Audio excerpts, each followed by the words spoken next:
આંગણવાડી પ્રવેશોત્સવ માટે માઇક્રો પ્લાનિંગના નિર્દેશ આપતા જિલ્લા કલેક્ટર રાયસિંગપુરા પીએચસીની મુલાકાત લઈ આરોગ્ય સેવાઓની સમીક્ષા કરી। શું વિગત છે, આવો જાણીએ આપણે આ અહેવાલમાં।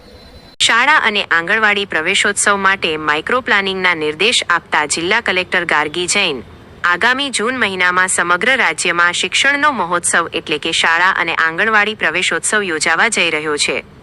આ અભિયાનના સુચારુ અમલીકરણ અને જિલ્લાનું એક પણ બાળક શિક્ષણ અને પોષણના અધિકારથી વંચિત ન રહી જાય તેવા ઉમદા હેતુ સાથે છોટાઉદેપુર કલેક્ટર ગાર્ગી જૈને અછાલા ગામની ઓચિંતી મુલાકાત લીધી હતી।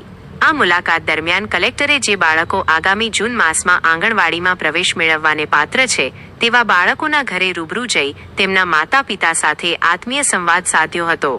તેમણે વાલીઓને આંગણવાડીના મહત્વ વિશે સમજ આપી હતી અને બાળકના ઉજ્જવળ ભવિષ્ય માટે વહેલી તકે પ્રવેશ લેવા પ્રોત્સાહિત કર્યા હતા।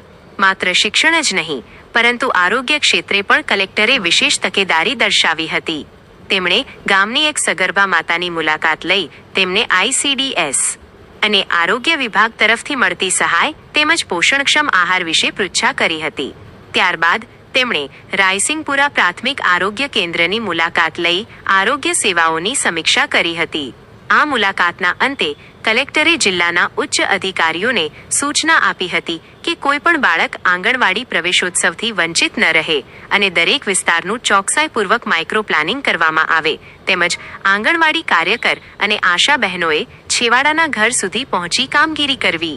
આ બેઠકમાં જિલ્લા પ્રોગ્રામ ઓફિસર, તાલુકા વિકાસ અધિકારી minus Chhota Udepur, incharge CDPO, Raysingpura medical officer, circle officer, CHO, FHW, supervisor, anganwadi કાર્યકર તથા આશા બહેનો ઉપસ્થિત રહ્યા હતા।